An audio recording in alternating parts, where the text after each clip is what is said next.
morning and thank you for joining us. Our morning outlook will focus on the euro-dollar, recent developments, and its potential impact on the markets. Let's hear from Greg in our trading room.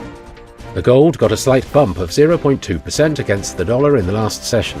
The RSI is giving a negative signal, which matches our overall technical analysis. The euro got a slight bump of 0.1% against the dollar in the last session. The RSI is giving a negative signal. The pound got a slight bump of 0.1% against the dollar in the last session. According to the stochastic RSI, we are in an overbought market. The Bitcoin dropped 0.3% against the dollar in the last session. The ROC's negative signal is in line with the overall technical analysis. Thank you for your insightful trading ideas. Moving on to world headlines.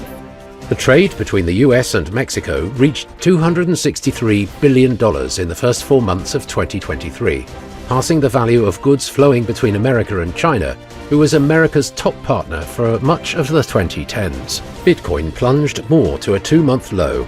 The slump sparked a broad decline across all of crypto, leading to more than $1 billion in liquidations, and putting Bitcoin on pace for its worst run since November 2022, and crypto exchange FTX's collapse. Nvidia Corp shares climbed over 5% as more analysts raised their price targets on the stock, a sign of growing optimism about the chip maker's highly anticipated results later this week. Thank you. Now let's hear today's most important economic events.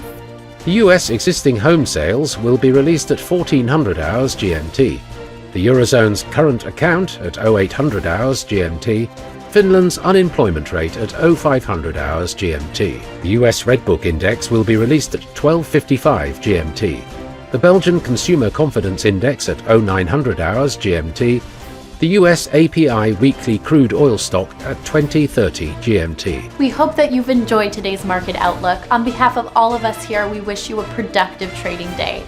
Be sure to log in tomorrow morning with the latest news and events from the financial market.